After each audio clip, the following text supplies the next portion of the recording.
नमस्कार, the India top देख रहे हैं। मैं हूं अखंड ज्योति। देखिए, विधानसभा चुनाव से पहले हर एक पार्टी और गठबंधन सामाजिक समीकरण को साधने में जुट चुकी है। चाहे वो राष्ट्रीय जनता दल हो, चाहे वो भारतीय जनता पार्टी हो, या फिर जनता दल यूनाइटेड हो, या फिर एलजेपीआर हो, आरएलजेपी हो, हम हो, ये सभी पार्टियां लगातार अब जोर तोड़ से सामाजिक समीकरण को साधने में जुटी है। और ऐसे में बातचीत आज हम उस समाज की करेंगे जो भारतीय जनता पार्टी को तन मन धन के साथ पूरा समर्थन करती है। यानी भारतीय जनता पार्टी जिधर उधर पूरा उस समाज का वोट जाता है। हालांकि पिछले कुछ सालों से कह सकते हैं कि अब उनके अंदर बगावत सी नजर आने लगी है। दरअसल हम बात भारतीय जनता पार्टी और भूमिहार समाज की कर रहे हैं। भूमिहार समाज की बिहार में आबादी 2.86% है। और ऐसे में अब देखा जा रहा है कि भूमिहार समाज के अंदर भारतीय जनता पार्टी के लिए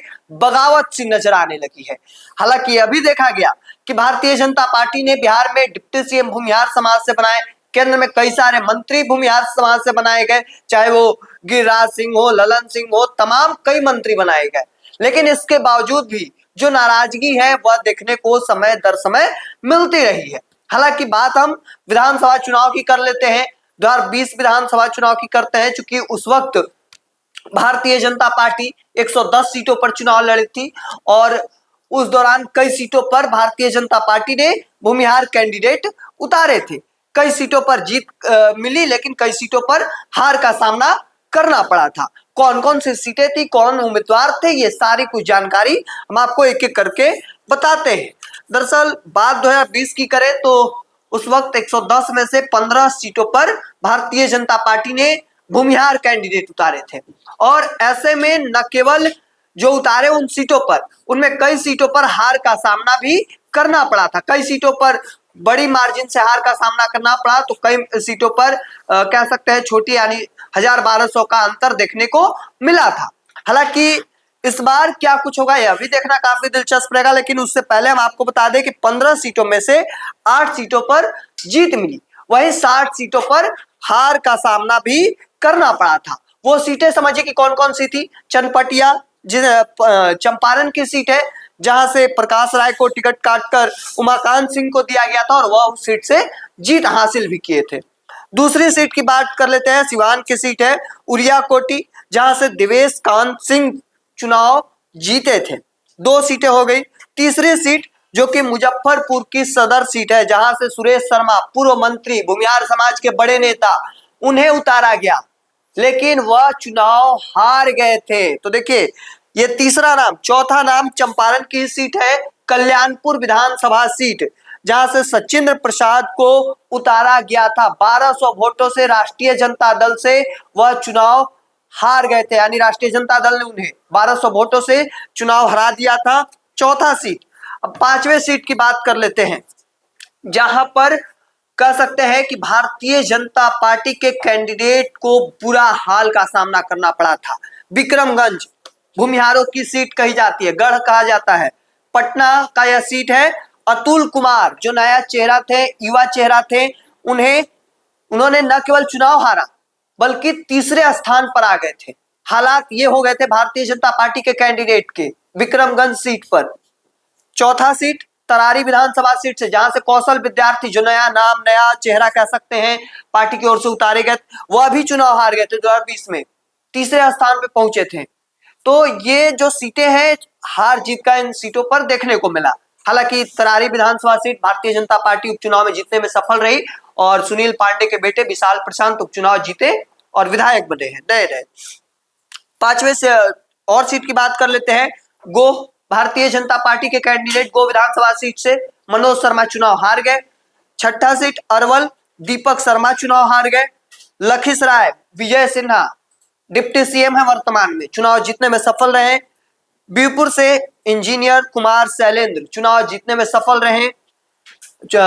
मंत्री परिषद का जब विस्तार हुआ उसके बाद चर्चे में बने थे, मीडिया में आए थे। बेगूसराय कुंदन सिंह चुनाव जीतने में सफल रहे।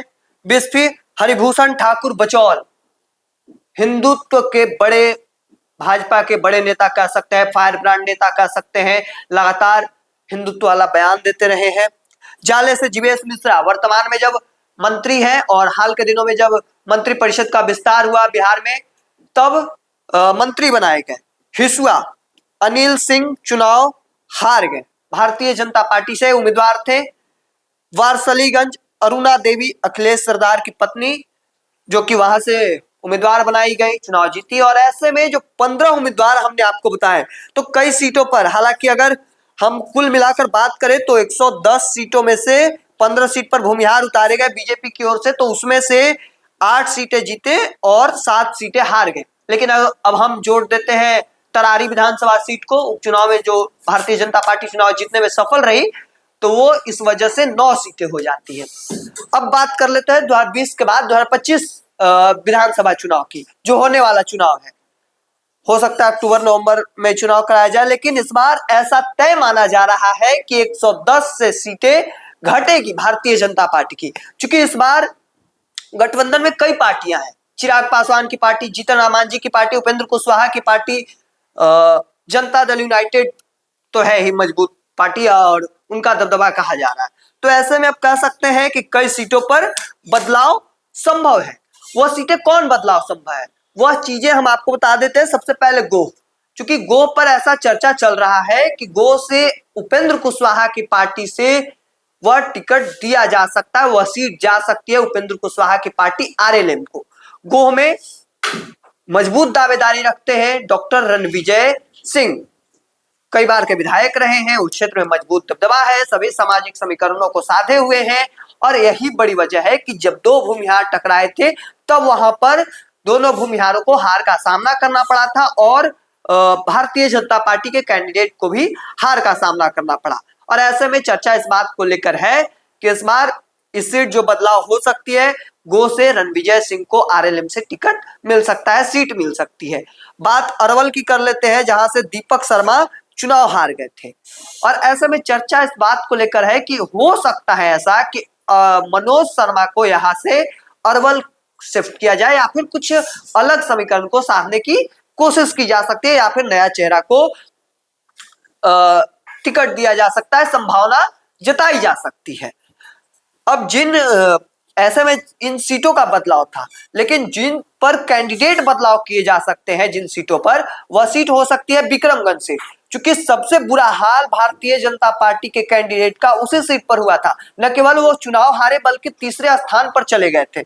ऐसे में अतुल कुमार वो पहले नाम हो सकते हैं भारतीय जनता पार्टी से जिनका टिकट कटना तय माना जा रहा है।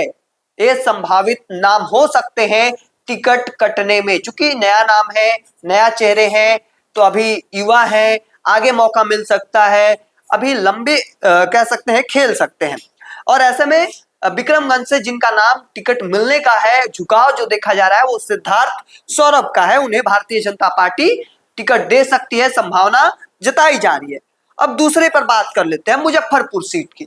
मुजफ्फरपुर सीट जो भूमिहार, राजपूत, ब्राह्मणों कह सकते हैं स्वर्णों का गढ़ माना जाता है, उस सीट पर भारतीय जनता पार्टी यानी कह सकते हैं मुजफ्फरपुर में 2 सीटों पर भूमिहार कैंडिडेट उतारे जाते थे, काटी और एक सीट हो गई और एक सीट है। ऐसे में 2 सीटों से अब एक सीट पर केवल भूमिहार उतारे जा रहे हैं, जो मुजफ्फरपुर सदर सीट है। ऐसे में इस बात को लेकर नाराजगी है भूमिहारों में कि पहले 2 सीटों पर हमारी उतारी जाती थी, अब एक सीटों पर, यही वजह है कि नाराजगी देखने को मिली। और उस सीट पर सुरेश शर्मा जो पूर्व मंत्री थे, उनको उम्मीदवार बनाया गया, हार का सामना करना पड़ा। और जब रिजल्ट आया उसके बाद एनडीए में बड़ा आरोप लगा कि भीतरघात की वजह से उन्हें चुनाव हारना पड़ा। इसी का असर बोचहा की सीट पर देखने को मिला कि भूमिहार समाज के लोग वोट करने घर से बाहर नहीं निकले और उसका परिणाम जो है वह बोचहा सीट पर देखने को मिल गया। अब ऐसे में लगातार जिस तरीके से भूमिहारों की नाराजगी जो है वह भारतीय जनता पार्टी से बढ़ती जा रही है, तो इसके पीछे की कई वजह हो गई कि पहली बात, भारतीय जनता पार्टी अधिक से अधिक अगर उम्मीदवार बनाती है तब वो भूमिहारों को साधने में सफल होती है। जिस तरीके से बगावत के सुर भूमिहारों के अंदर अब उठने लगे हैं, जिस तरीके से पहले भूमिहार साथ देते थे भारतीय जनता पार्टी का, वो अब छोड़ते नजर आ रहे हैं। उसके पीछे की कई वजह है कि भूमिहार चाहते हैं कि हमारे समाज से ज्यादा कैंडिडेट बनाए जाए अलग अलग सीटों पर, और साथ ही साथ जिस तरीके से राष्ट्रीय जनता दल ने भी साधने की कोशिश कर रही है भूमिहारों की यह चीज देखने को मिला है। चूंकि 2024 के लोकसभा चुनाव में यह देखा गया कि राष्ट्रीय जनता दल ने मुन्ना शुक्ला को वैशाली से उम्मीदवार बनाया। भूमिहार समाज से आते हैं, मजबूत दावेदार कहे जा रहे थे, दबदबा है, रसूख है, ताकत है, तो ऐसे में उन्हें उम्मीदवार बनाया गया था। और भूमिहारों की भी बिहार में मजबूत दबदबा माना जाता है, रसूख है, तेवर है। 2.86 आबादी भले ही हो, लेकिन निर्णायक माने जाते हैं बिहार में भूमिहार। ऐसे में देखना होगा कि आगे की तस्वीर क्या कुछ निकलकर सामने आती है, यह देखना काफी दिलचस्प रहेगा। तब तक के तमाम हर अपडेट को देखते रहने के लिए इंडिया टॉप देखते रहें। धन्यवाद।